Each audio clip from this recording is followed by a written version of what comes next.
এই হচ্ছে আজকে আপনাদের সামনে নতুন একটা খাবারের রেসিপি নিয়ে হাজির হয়েছি। বগুড়ার বিখ্যাত সেই পিঠা যাকে বলি আমরা, সেটা হলো জামাই সোহাগী পিঠা। প্রথমেই আমরা একটা এরকম পাত্র নিব, পাত্রের ভিতরে এই ডাল বা কালাই যেটা বলি আমরা, মুসুর ডাল নিব, মুসুর ডাল পরিমাণ মতো নিব, এরপর হচ্ছে পানি দিয়ে এটাকে সিদ্ধ করে নিতে হবে। জামাই সোহাগী পিঠা তৈরির প্রথম পর্যায়ে ডাল সিদ্ধ করা হচ্ছে এই প্রেশার কুকারের মাধ্যমে। পাশাপাশি এই যে চিনির শিরা যাকে বলে, চিনির শিরাও ওই জাল করে নেওয়া হচ্ছে। এরপরে অন্য প্রক্রিয়া শুরু হবে।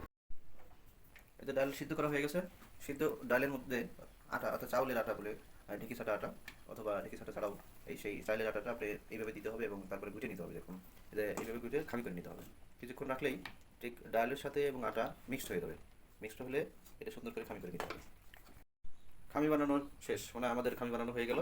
এবার এগুলো হাতে প্রসেস করে নিতে হবে,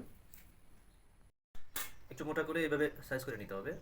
তারপরে পিঠা তৈরি করতে হবে। এই যে একটা গ্লাস নেবেন, গ্লাস আকৃতি করে এরকম রাখবেন।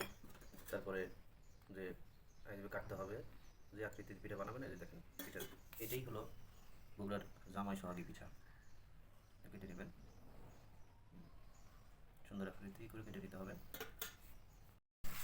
এই হচ্ছে পিঠার সর্বশেষ বানানো শেষ হয়েছে। এবার হচ্ছে চুলায় ভাজা হবে এবং এর সাথে শিরা মেশানো হবে। কত সুন্দর দেখতেন না? আপনারা ইচ্ছে করলে এই ভিডিও দেখে চেষ্টা করতে পারবেন। কমেন্ট করলে বিস্তারিত আরও যদি কিছু জানতে চান সেই ক্ষেত্রে মেসেজ দিতে পারবেন, আপনারা জানতে পারবেন।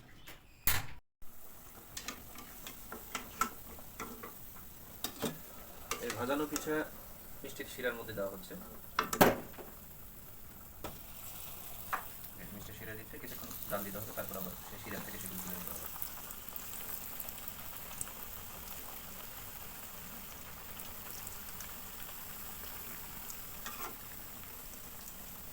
পিঠার গায়ে পাতার আকৃতি দেখতে কত সুন্দর, এবং শিরার থেকে নামানোর পরে পিঠার আকৃতি হবে এমন, যেমন দেখতে তেমন খেতেই।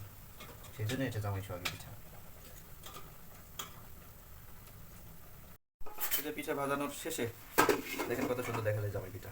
সেই জন্যই তো বলা হয় যে জামাই পিঠা অর্থাৎ জামাই সোহাগী পিঠা বগুড়ার সবচেয়ে জনপ্রিয় পিঠা। জামাইদের আপ্যায়নের জন্য এটা করা হয়। এটা ব্যয়বহুল এবং কষ্টসাধ্য আছে, তবে কষ্টের পরই তো সুখ বা আনন্দ বা আরাম যেটাই বলেন সেটাই তো আছে। আপনি কষ্ট করবেন না, শুধুমাত্র হাসবেন তা তো হয় না।